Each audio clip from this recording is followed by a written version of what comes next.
Happy Thursday. I'm Charlie Sykes. At the risk of being redundant, the crazy is really strong. And who better to talk about this than former Virginia Congressman Denver Riggleman, who joins me on the podcast. Denver, thanks for coming back. Appreciate it very much. Man, I appreciate it too. And the fact that I am your go-to for crazy makes me very happy. Well, this is interesting because I don't know if I've ever told you this, but when I take the dogs for long walks and I listen to Sirius XM radio.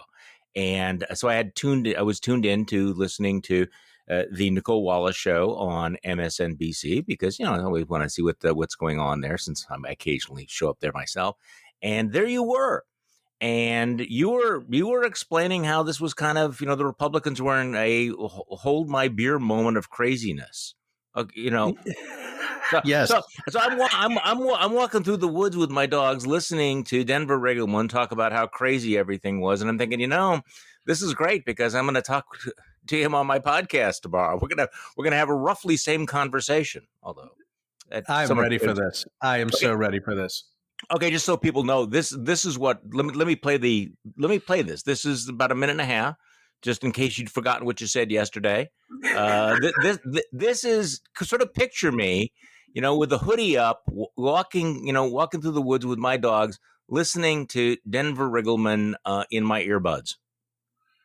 I'm not trying to make everybody sad here, so I don't want everybody to have sad faces when I say this. But looking at the polling and the fundraising at the grassroots level, and I think Eugene and Olivia have probably seen this too, is that this message is working and really winning trumps the rule of law. One thing that Liz showed is she has an integrity gene, and Olivia alluded to that. Regardless of if you're right or left on the policy spectrum, that integrity gene is important, and it's important in a two-party system, which I think Eugene was talking about, that both parties have to deal in facts. Right now, we do have a party, and listen, I don't think crazy is party-specific, but I've said before, we have a party that's in a hold my beer moment when it comes to crazy, and rule of law doesn't matter if you're losing. And if you think that you can win by fomenting these flames of disinformation, why wouldn't you do that if you have no integrity? I think 80% of politicians, the number one gene they have is not an integrity gene, it's a self-preservation gene. That is the one thing I think when you look at these type of politicians, that's what motivates them is self-preservation.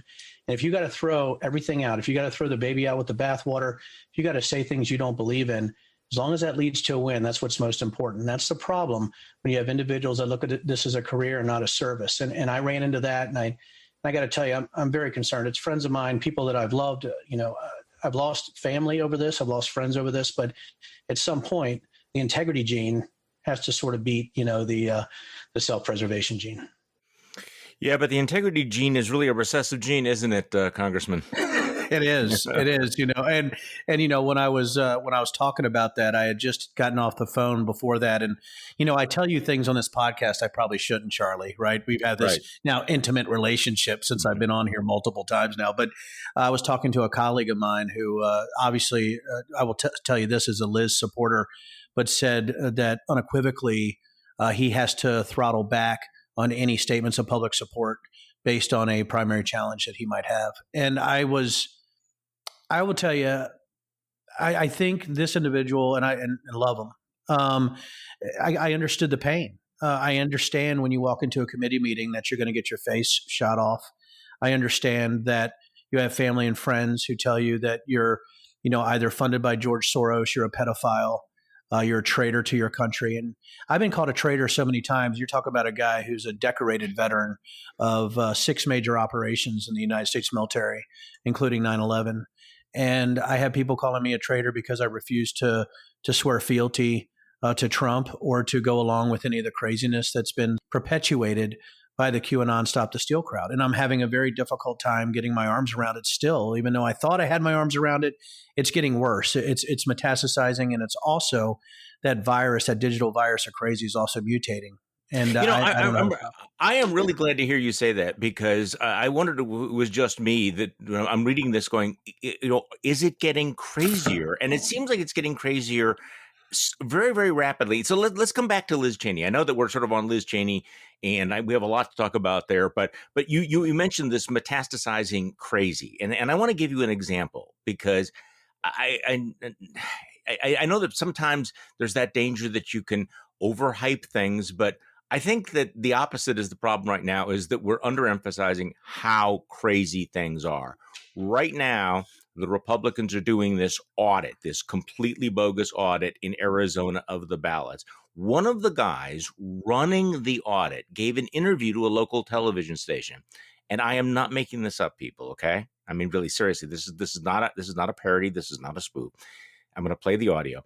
He's explaining why these folks are testing the ballots for bamboo.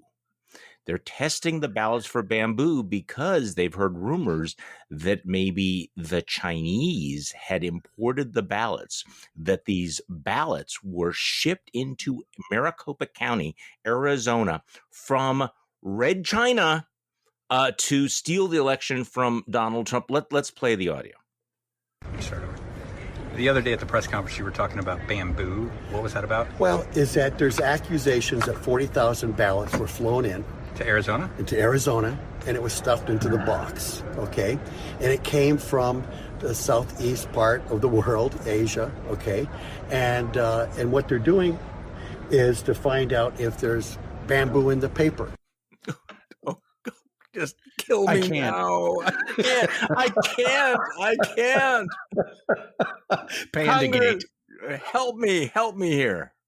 Yeah, this is one of the QAnon conspiracies that it was one of the lower tier conspiracy theories. You know, it's like an 8th round draft pick that makes the Pro Bowl, right?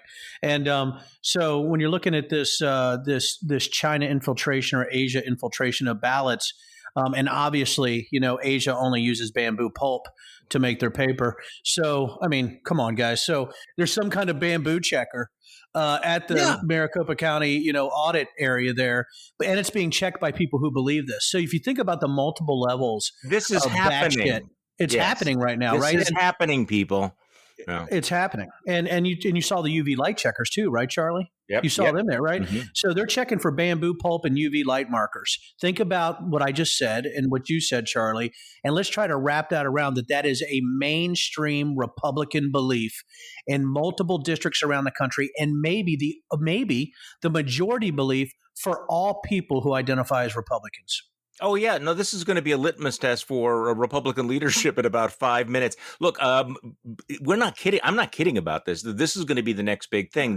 Not necessarily the bamboo ballots, but Arizona. You know that Trump himself is fixated on this. He thinks that this is going to be the beginning of overturning the election. And it's hard to overstate the craziness of what's happening in Arizona. It is like, what's the name of the group that's doing it? It's this weird Cyber ninjas. Who are the cyber ninjas? And this is being run by the cyber ninjas. Again, this is not a spoof. We're not making this up. This is going to become a big fucking deal very, very shortly when they come out with some bogus thing. And again, this is Trump will embrace it. The folks like Elise Stefanik, they will all embrace this. Fox News is going to embrace this. All of these folks. And okay, so who are the cyber ninjas? So first of all, I think everybody should invest in bamboo. If anybody's not doing that, it should be, you know. The second thing, cyber ninjas are a merry band of digital morons. And, you know, they came out of Florida. They're individuals that really are Republican based. And when I say Republican based, you know, DeSantis and things like that coming out of Florida. So these are people with absolutely no experience in any type of auditing. My guess is if you're wearing fake badges in front of the building and you call yourself cyber ninjas, you're probably not that hidden. That's just my tip of the day. If you call yourself a ninja and you're out there, you know, talking about this and wearing fake badges and pretending you're law enforcement, that's probably not a good thing. This is a grift. This is a grift, and this is money being funneled by the Arizona Republicans to a company that supports Stop the Steal and QAnon conspiracy theories. That's it, guys. I just summed it up. There you go. Well, and this whole coup cancellation, I'll use their language, against Liz Cheney takes place just in time to have a party that has made it absolutely clear that it's going to either go along with any of these crackpot conspiracy theories or will remain silent about them. So, I mean, that's the timing of this is. Look, I mean, it may be coincidental, but it's certainly, we need to understand what's coming next. And I'm sorry to say, you're going to be hearing way more about this Arizona thing than any of our rational listeners want to hear.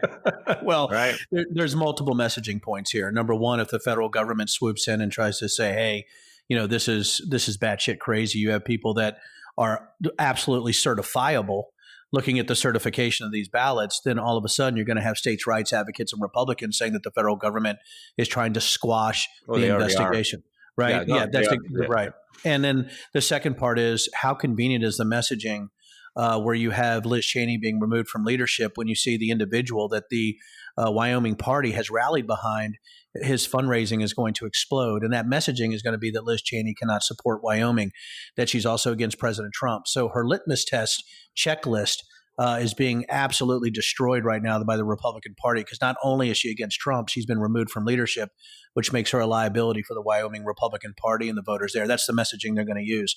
So I talked to Liz 2 days ago, Charlie. She's an incredible spirit. I don't think she gives a rat's ass at this point. I think she wants to fight. And it's just sort of like me when I was a bouncer, or what happened to me a year ago.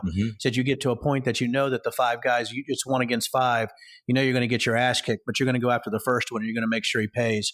And I think that's where Liz is right now. She understands that it's looking pretty bleak, but the first person that gets in her circle of reach, she's going to choke the hell out of them. And I think that's the attitude that you get when you're getting abused this much by crazy. And crazy has an energy that's so much higher than sane, and it's very difficult to overcome that energy. So I'm looking at the headline in the New York Times that doesn't mince any words. In turning on Liz Cheney, GOP bows to Trump's election lies. And they're going with Elise Stefanik, who has embraced those lies. And it really, what an extraordinary story Elise Stefanik is. I mean, she was a Paul Ryan acolyte. She was moderate. She has actually a pretty low conservative voting record. She is highly educated. She was kind of this alternative star, non-Trumpian star, who has decided, who made a decision almost on a dime that, the path to rise is by not just going Trump, but going full Trump. So she voted to overturn the Electoral College. She has been defending Donald Trump. So the Republican Party has picked the perfect person, somebody whose principles are, shall we say,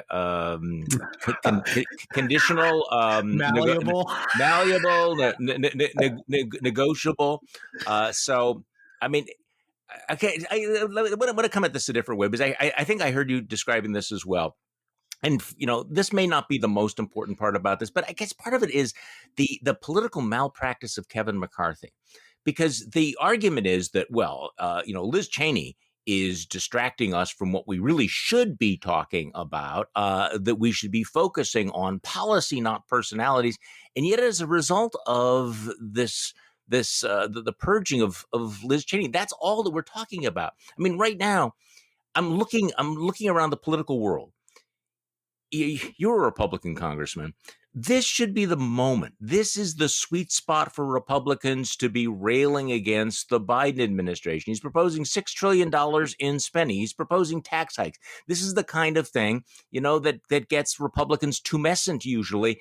And yet they're not talking about any of this stuff. It is amazing to me that the Republican Party has really eclipsed itself as a result of what they're doing. Nobody's talking about the infrastructure bill. They're not talking about the family support legislation, the ballots, any of that stuff right now. Everything is Liz Cheney, 24/7. And that's not because of Liz Cheney. That's because of Kevin McCarthy and hacks like Elise Stefanik, who've decided that this is the time to make the move. What the hell? Well, when it comes to policy, when I look at the $6 trillion, I was even on Nicole Wallace, but even on Don Lemon, listen, the issue that we're having is we have no moral or intellectual high ground to stand on to discuss policy with the Democrats right now based on the crazy. If we believe that there's bamboo pulp and ballots from China, who the hell's going to listen to us on a $6 trillion spending spree that the Democrats are doing right now, right? It's like the kid in the corner, right, who never says anything except, really nutty things, and then all of a sudden says something smart, and you absolutely don't don't pay attention to that person. That's what's happening with the Republican Party. But as far as Elise is concerned, I know Elise, and she self-identified to me a long time ago. She will do anything to stay in power or to get elected. You would think somebody that went to Harvard and somebody who has, some kind of intellectual acumen would have other paths in life. But it seems like that the only thing she's good at or thinks she's good at is politics. And in order to stay in power, you have to give up that integrity gene that I talked about earlier. And that self-preservation gene has to be the number one thing that you hold on to. Listen, when you get addicted to the juice, that's all you want. It's not about service to people. It's about enhancing your profile, getting enough clicks on the internet, your fundraising, and making sure you have access to power. And trust me, I've had people tell me, Denver, you were a dumbass, right? You had the charisma and the policy chops to keep going, but you decided that you would buck the Republican Party quickly when it came to independent thought. And I have lost sleep over that, Charlie, because I've wondered, by having integrity, do you give up the ability to lead? And think about that decision point that you would have to make as a human being, is that if I want to be me, I'm not going to be very good at politics. And that is, I got to tell you, I'm having a rough time with the decisions that I've made based on integrity, because I'm seeing people 10 times crazier than me with absolutely no moral backbone at all. People that I don't know if they lack a conscience, if they're political sociopaths, but they're the ones that are rising in the ladder right now in the Republican Party. And by the way, there's Democrats doing that too. Don't get me wrong. Yeah. But again, the Republicans, it's working for them, and it's working for them in a way that we have never seen before, I believe. You know me, Charlie. You have talked to me. I don't try to use hyperbole. But have we ever seen the success of a siege that was based on fantasy that's translated to this kind of political success for people in the Republican Party? It's an amazing math equation. It is, and I want to come back to you're having a hard time with all of this. I think this is where I think Liz Cheney becomes somewhat important, because she and Sarah Longwell mentioned this on the podcast earlier this week. That's that courage can be contagious, and she's making a decision that the vast majority of our colleagues haven't made. I would have loved to have been there to at that AEI donor conference when she's sitting across from Paul Ryan and explaining what she's doing, because of course she's making the exact opposite choice that Paul Ryan made. She's willing to give up her position. She's willing to lose her job based on all this, and she is not backing off whatsoever. I would have liked to have seen Paul Ryan's eyes, because he wrestled with this as well. Obviously, it's like, what is better, right? Just to be the guy who's still there, who can make a difference, or if you take a stand, then basically you're turning over power to the worst among us. So that, there always is that kind of balancing thing. You can stand on principle, but then the real crazies, which is what you're talking about as well. And so Ryan's sitting there, seeing what's happened to the Republican Party, because he did not want to take that stand. And he's looking at Liz Cheney and going, here's somebody who is willing to do that. And I have to tell you, Denver, I don't think that she's going to have any regrets, and I don't think you should have any regrets about this. Thank you, Charlie. I do, though. Yeah. I do have regrets, because I don't have regrets about the wedding, right? Officiating the same-sex wedding. I don't have regrets about telling people to pound sand about that. I don't have regrets about any of that. What I do have regrets about is that when you have that kind of independent streak, was I too aggressive in my language? Did I come across as too independent? Or the fact that I used language that could have offended people that maybe didn't understand the nuances of what was happening in the Republican Party? Because as you know, when you say that QAnon has the same number of letters as moron, that's not very subtle. And so, or when when I said QAnon was a mental gonorrhea of conspiracy theories, that's not incredibly subtle. And the issue that I had, though, is I don't know how else to get through at this point. I tried to use logic. I tried to use rationality. I tried to use my background in intelligence. I asked about the sources to these individuals, and it didn't frickin' matter.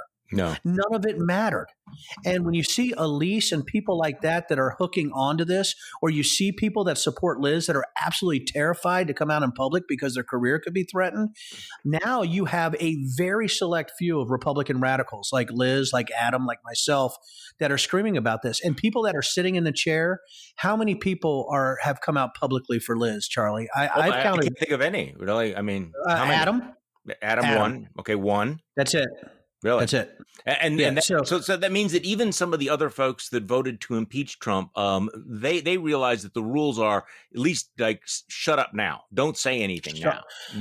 Because you can't, because they're being told. Now here's the power that McCarthy has over the members, and I know you know this, but and I'm sure everybody listening might already know this. I'm not trying to insult people's intelligence, but McCarthy's hold over the members of the conference are committee assignments and fundraising. Yeah. Right. And if they go too far off the reservation, and trust me, I know the feeling, if you go too far off the reservation, all of a sudden your checks are smaller coming from the NRCC, or your committee assignments are sort of curtailed, and that's what's happened. That's okay, what happened. But I'm still trying to figure out this political malpractice here, because McCarthy could have just basically shrugged his shoulders and said, "Yeah, that's just Liz, and we're going to go focus on Biden. We're going to focus on policy. We're going to do this, and no, we already had a vote on this," and then just changed the subject. He could have sort of let it go. Instead, he's made this into this massive firestorm. So, what is the pressure on him to pull the trigger on Liz Cheney? I would say it's NRCC internal polling, and I can't tell you where I get all my numbers, right? But I know that there's polling that says that Matt Gaetz is polling so much higher than Liz Cheney in Wyoming, but also there's certain areas where it could be that Biden is polling higher than Liz Cheney in Wyoming. And when you're looking at the fundraising, everybody said, "My God, Liz raised $1.5 million. Holy crap!" Right? Well, let me tell you, Marjorie Taylor Greene raised $3.2 million. Right? So when you're looking at the polling, every time you see a switch in leadership messaging, it's based on internal polling. And I know this. I just know it, but it's also based on the massive amount of phone calls coming out of Mar-a-Lago to Kevin McCarthy's. Right. That's what I was wondering. Right. So you have multiple things happening. You have fundraising at the grassroots level that is much more effective by invoking Liz Cheney as a negative. For instance, Madison Cawthorn yesterday put out a tweet, and you can look this up, Charlie. If you've already seen it, I apologize, where he said that Liz Cheney was destroying the movement and that she had to be thrown out. Rhinos She's like the her. one. No. Yeah, she's the one. Right. The only thing I said on Twitter was what I said on an interview, and I don't know if it was on Nicole Wallace. I said the only movement that Liz is getting in the way of is the Republican intellectual bowel movement. And then so you have that happening, and then when you have Mar-a-Lago screaming at you and the money coming from the Save America PAC that's going to be linked into the RNC fundraising arm, and you're looking at the rural polling, and you're seeing that election integrity is polling number one by 30 points over the next closest issue for Republican voters. McCarthy's going to do what it takes for the conference to win, and integrity be damned. They're going to go with polling and fundraising, and they're going to go with what Trump says. And those three things are what's dictating the messaging right now. What is fascinating about this, swap of Elise Stefanik for Liz Cheney is also the fact that Liz Cheney is much more conservative than Elise Stefanik. And people are now looking at these numbers. I mean, Politico's playbook pointed out these two numbers, 56 and 82. 56 is Stefanik's last rating from Heritage Action, which is hardcore conservative. 82 is Cheney's score from the same group. And so it's interesting enough. So the Club for Growth, which is, very right wing, very Trumpy, they've actually come out against Stefanik saying, hey, you know what? Politically, she's way more liberal than Liz Cheney, but nobody cares about that anymore, right? I mean, it doesn't matter that Liz Cheney voted with Trump more than Elise Stefanik. All that matters is, are you willing to whitewash the coup? Are you willing to buy the big lie? Cheney says no. Stefanik says yes. So she's the golden girl. The only thing that matters is you got the Mar-a-Lago gift bag from Donald Trump with the MAGA-themed knee pads, and you got to stay in the Stormy Daniels suite. That is all that matters. I'm so glad that's all that matters. I'm so glad that you don't engage in hyperbly. See, that's the thing I like about you the most, Denver. But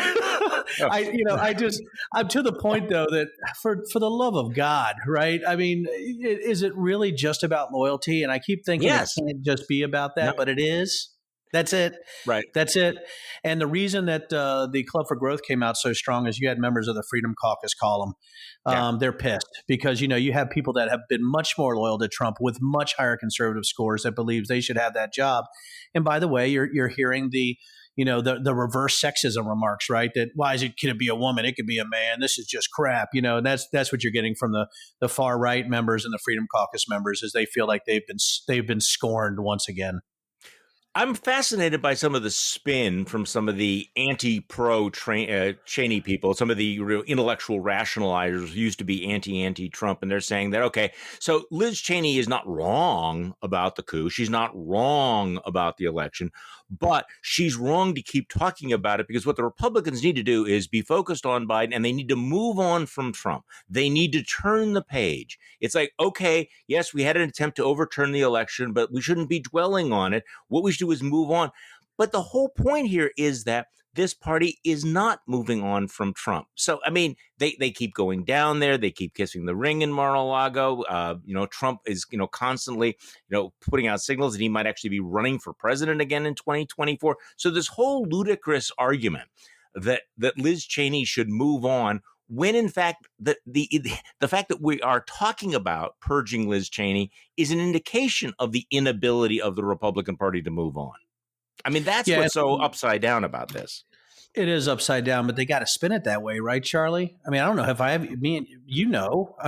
they have to spin it this way. And I think people, here's the thing. I think people underestimate the savviness of McCarthy in this messaging right now, even though it definitely has, I have issues with it, but also people better not underestimate the savviness of Liz Cheney either. I think she's setting herself up as a possible foil to the Trump or the Trump team in the 2024 presidential election.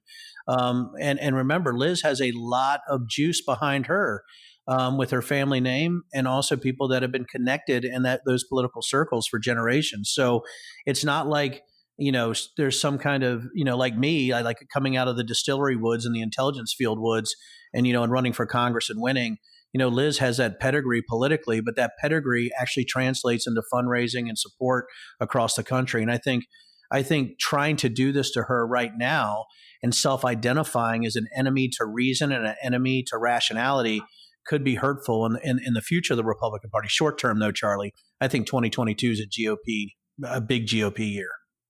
See, I think so too, and I'm glad you mentioned that. Some of our listeners aren't going to like hearing that because people say, well, this is going to doom the Republican Party or this is going to kill them. See, the scary part about it is that this may work. This is working internally in the Republican Party, and it might not have any effect on what's going to happen in 2022, in which Kevin McCarthy or whoever is likely to become the next speaker. So.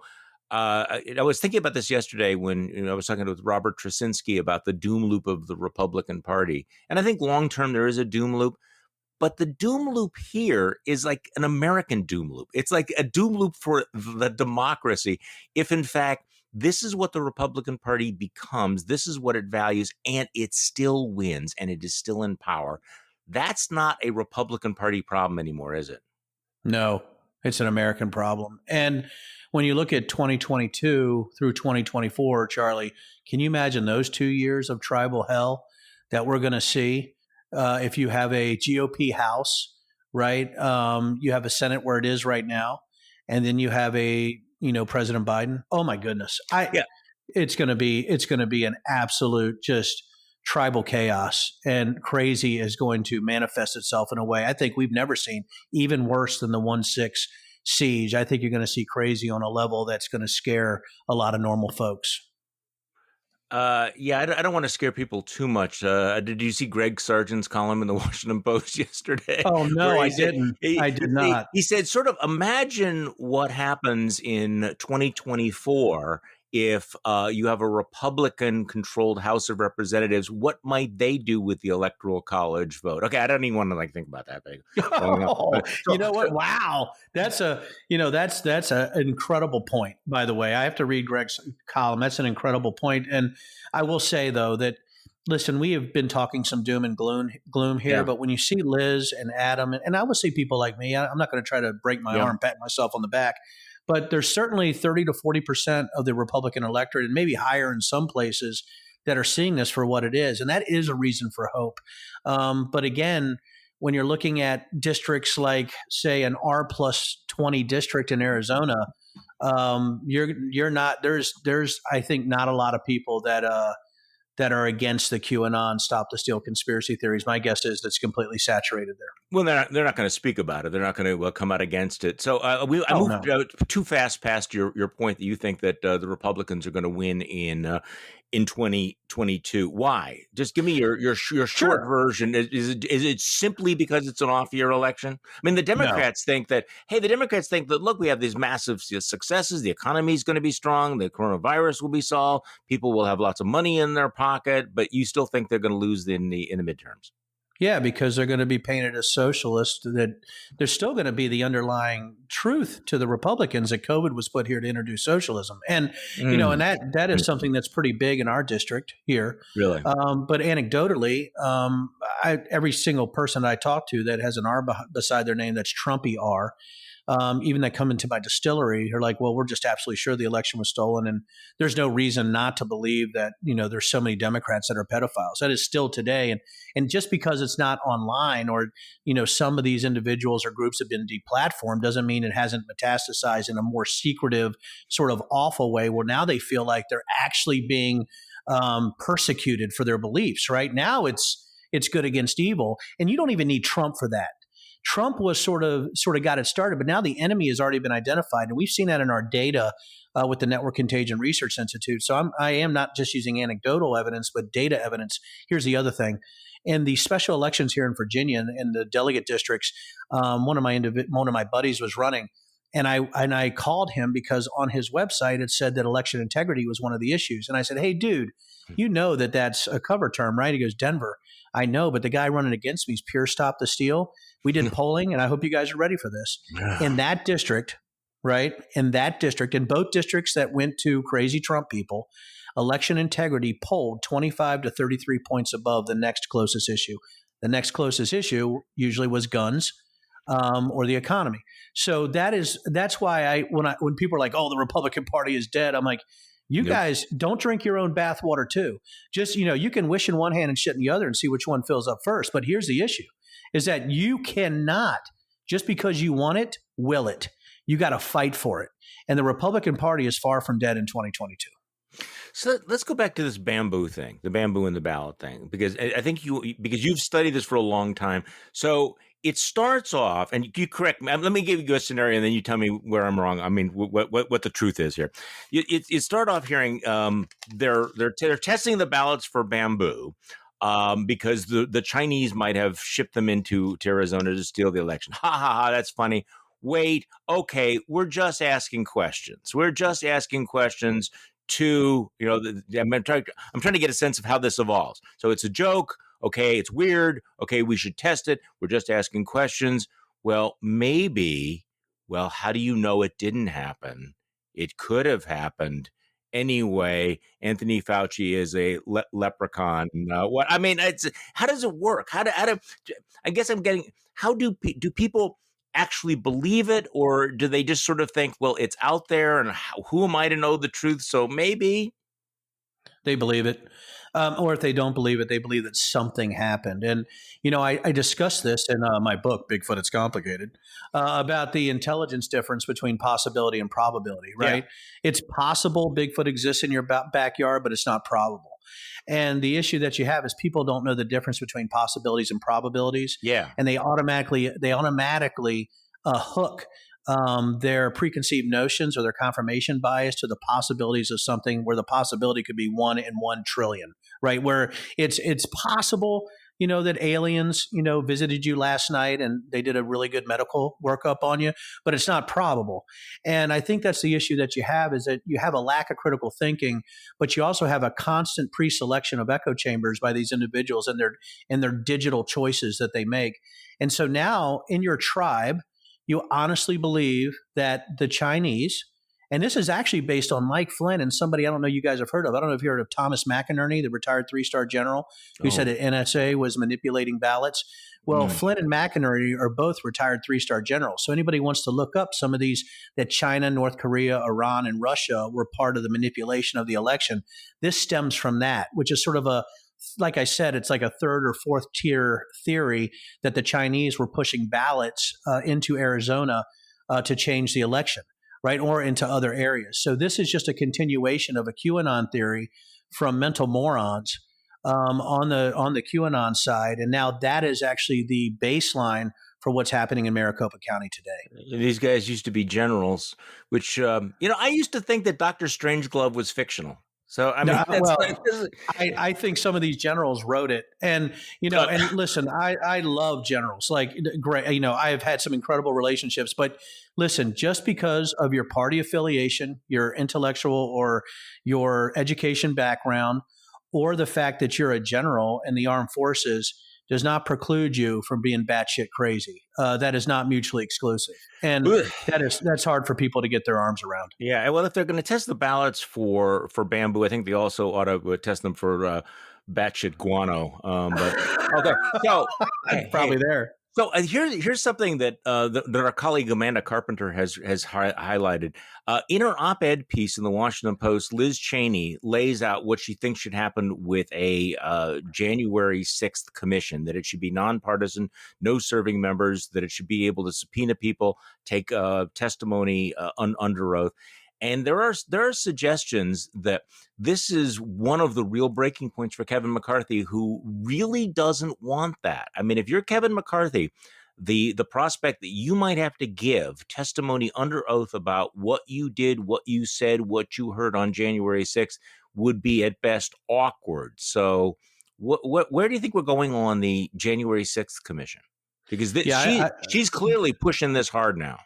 Yeah, I mentioned that on BBC Americast, Nicole Wallace, and I think on Don Lemon, and the day before that really Liz got sideways when she suggested that the 1/6 commission should happen. And when I talk about that self-preservation, Gene, I think individuals were very afraid about being subpoenaed. And listen, I want to be on that commission. I even put it out on Twitter. My background in telephony, social network analysis, pattern of life, network analysis, predictive algorithmic solutions, all of that for the last 20 years, and plus my congressional background, I want to be a part of this. Because if you put my team on looking at call detail records, CDRs, if you put my team on looking where people were or doing pattern of life of where they bedded down beforehand, who's been talking to who, if you let me pull all the congressional members' last 30 days or last 60 days of cell phone records and the people that were involved in this, I'm going to get you. The issue that you have and the reason you got to push this commission off, I'm going to tell you some things that are technical, but I'll tell you this. Verizon, AT&T, Sprint, and other cell phone companies keep their phone records for a specific amount of times. If you push this off long enough, you might have an AT&T that holds their records for 7 years, but Verizon only holds their records for 1 year. So the longer you put this off, the harder it is to prove any type of networked activity or collusion amongst individuals that might have planned this. And I'm not just talking about congressional members. I'm talking about people on the ground like the Proud Boys, Oath Keepers, and stuff like that. It makes it harder and harder to prove. So that's why there is a definite political expediency to pushing any type of investigation off as far as possible. And for Liz Cheney to suggest this might put some members at risk and other people at risk that have supported the Republican cause, like fundraisers, or donors and things like that. So that's the issue that you have, is that self-preservation automatically comes into it, because being subpoenaed or having your CDRs scrubbed through is scary frickin' crap. And especially when you have teams like I did. I mean, you got to remember, we started with Al-Qaeda senior leadership in 2001, and I've been doing this for 20 years. So if you want to do this, if you want to try to stop this, just push this off further and further. It makes it harder and harder to prove anything the longer this goes. And that's why you have to have the 1/6 commission as soon as possible. Well, of course, that would be a parallel investigation to what's going on with the Justice Department and the U.S. Attorney. So wouldn't that investigation already have frozen or required the networks to keep those records? No, it depends on how you. So here's the thing: when I've worked with private or the military folks, like we did, which we actually supported special operations, we were much better than law enforcement at doing this. Hmm. The issue is you got to write your warrants in a very specific way. Sorry, I know this stuff pretty well, Charlie, so I apologize. No. You have to write your warrants in a specific way because the phone companies will push back on you and they won't give you all the data if it's not specifically spelled out in your warrant language. So what happens is you might have a warrant that's approved, but say they're not giving you azimuth data, or there's something called timing advances. There's different words for it, where they don't give you the ability to triangulate location in an effective way because you didn't ask for it specifically. So there's a lot of technical issues you have to worry about. And also, when you're looking at this Justice Department investigation, are they investigating all the CDRs? Have they done a pure social network analysis of everybody that's involved? Maybe, but I would humbly submit they probably haven't. I think that's why you need outside groups that have done this for decades to come in and do these type of analytical things, because it's very difficult for that type of knowledge not to be perishable if you don't do it all the time. Okay, since we've been talking about conspiracy theories and disinformation and what people believe and what they don't believe, I want to talk a little bit about vaccine denialism, which we still have hundreds of thousands of people who are, have died in this country because of the coronavirus, and yet. Last night, part of it is like my shoulders are slumping here. Like, do I have to do this again? Do we have to talk about Tucker Carlson again? Do we have to? Oh, yeah. But millions of people are listening to this. And what's clear is that Fox News is drifting further and further into real vaccine denialism. And we are right now on the bubble as a nation about whether or not we're going to get to herd immunity. We are at that, we have enough supply of the vaccines. The question is, what about the people who are hesitant to take it? And then there's Tucker Carlson, who did this last night. I'm just going to play a little bit of it. And we keep giving flu shots and very few people complain about it. So the question is, how do those numbers compare to the apparent death rate from the coronavirus vaccines now being distributed across the country? Oh, man. That's worth knowing. So we checked today, and here's the answer. And these numbers come from the same set of government numbers that we just read to you from. Here they are.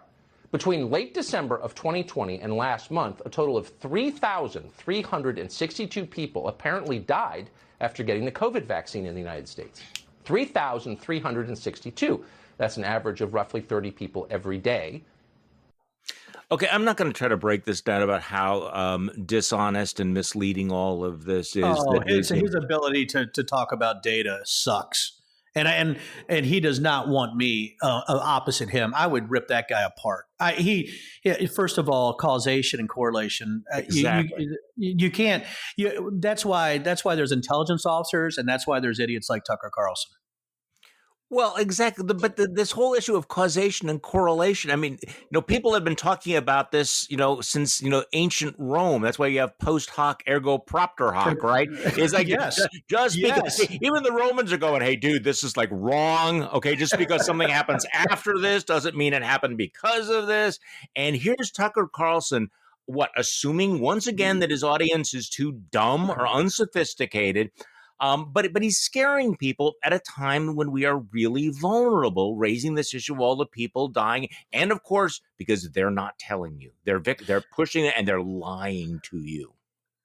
And that's the thing, is that you're talking about really nuanced thought. And, I thought people would see this too. But remember, I went through years of intelligence training and practical applications to look at post hoc ergo propter hoc and say, hey, that's actually a pretty intense thing that you have to worry about, especially if you're briefing pilots going into harm's way, or you're on the border of Serbia like I was, where I had to be very careful about what I said and about causation and correlation and what happens or something that might be unaffected that you think is actually connected, but it's not, which could lead to your guys dying. Which I've been very close to making awful mistakes and really with my own confirmation bias as an intelligence officer. And so when he does that, he's talking to people that might be incredible entrepreneurs and massive numbers of businesses that believe that nonsense because they have somebody like Tucker Carlson who they pre-selected as an echo chamber that's mainlining nonsense into their frontal lobe. And that's what scares me. Okay, so you actually corrected me here, and I appreciate this, which is that you don't have to be unsophisticated to believe this. What you're saying is the people who are actually sophisticated, educated, intelligent are prone to believe that if something happens after something else, that it's because of it. That's why, Yes. the whole issue. So that it's a very dangerous line because it is, in fact, plausible that maybe we are wired. I'm asking, that our brains are actually wired to think that if A happen, if B happens after A, it was because of A. So we actually think that way. So when he throws this out, people are going, "Whoa, okay, 3,000 people died after the that's a holy shit moment. Yeah. That's like, you know what? I've been running a multi-million-dollar company, and I've always had my concerns about government certified vaccines. And right here, this is right off that same study that Tucker was reading off of, is that this many people have died after the vaccine. Well, I can also do something like that. How many people have died after taking a bath? Yeah. Right. How many people have died after eating a wonderful chocolate frosted donut? How many people have died, right, after breathing? How many people have you died after watching Tucker Carlson, Exactly. It could be higher than the vaccine count, right? Because they're so worked up and their blood pressure goes up because you have somebody that's just spouting, nonsensical tripe. So that's the thing is I can do this all day long. Like I can actually take numbers and I can fool people that are very intelligent. And I have been fooled before too. That's the thing. I am very humbled by what I've gone through in my military and intelligence career and being a CEO and being in Congress. I don't think I've ever been more humble about the fact is that you can be fooled. And that's why I think this is so dangerous when you have people like Tucker and other people that are pushing this because they're using that to make money. And again, Charlie, it all goes back to money. It all goes back to power. It all goes back to people self-identifying for the kind of individuals that they are. And Tucker Carlson ain't worried about the truth. He's worried about ratings. And if you look at it through that lens, you can get a better idea of motive. So you undoubtedly saw. I'm hoping maybe you didn't, but I wrote an open letter to my old friend Paul Ryan, who's now a member of the Fox board, saying, "Look, if you ever want to make a difference, this would be the time to speak up. If you're waiting for a bright line, I mean, the raw racism from Tucker Carlson, the fact that he's spreading misinformation that may kill people. If this isn't it, what is?" But I'm not so naive to assume that people are going to be, standing athwart this kind of this batshit crazy and yelling stop because, that's the irony for me is that the conservative movement, which was founded to stand athwart history and yell stop, now basically has decided, no, the conservative movement's main role is to stand aside and say, hey, why not? Go ahead, just do it. Right? Yeah.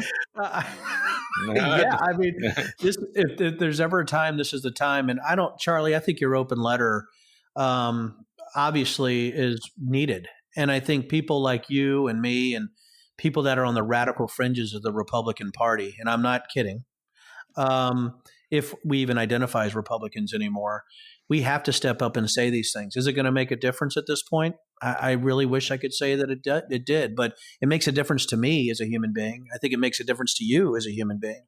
And I would think that it would make a difference to Paul Ryan as a human being that, listen, if Fox is allowing this type of stuff on air, at what point does your personal fortune allow you to walk away from that? And I'm not saying that I'm not even saying that in a sarcastic way. Do you have enough? Is this something that's worthwhile to you? Do you believe that you can change it from the inside? And I've had that issue myself. Should I stay on the inside and try to change it, or should I bomb it from the outside? And maybe Paul's having those same issues. Maybe he's saying, if I stay here, maybe I can turn this ship. I would humbly submit at this point, though, that the ship has already hit the iceberg, but it didn't sink. It's different from the Titanic. Somebody was able to patch the hole, and they're like, listen, we just got through that, and we're stronger than ever. I just don't know where the line is now with some of these individuals. And even for me, did I screw up, full circle? Did I screw up by not being a little bit crazier to beat the crazier? Again, I'm going to lose sleep over that, but what I'm not going to lose sleep over is that I kept my integrity, and obviously, Charlie, you've kept yours. And I think maybe that's all we got right now. Yeah, that's all we got. And you have to ask, when you're looking back at the end of your life and, evaluating these decisions, will you have regrets or not? I think that Paul Ryan's in the position right now where he's already been stacking up lots and lots of regrets. The question is how far he wants to go and whether or not, as he's lying there thinking about all of the damage that was caused, he's able to say to himself, well, at least I made $300,000 a year. At least I kept that paycheck. And whether that's going to be enough for him, because I guess I'm skeptical. Denver Riggleman, thank you so much for making so much time and coming back on the podcast today. Charlie, I always enjoy it, and I'm sure that there was nothing controversial said at all with me and you in this podcast. And I'm glad that you avoided the hyperbole. I appreciate that. It was so funny to say that than to do that. I just thought that'd be fun. I did. Well, we will have you on soon, because I think that you have an area of expertise that's going to become more and more relevant as we move ahead. So thank you all for listening to today's Bulwark podcast. I'm Charlie Sykes. We'll be back tomorrow, and we're going to do this all over again.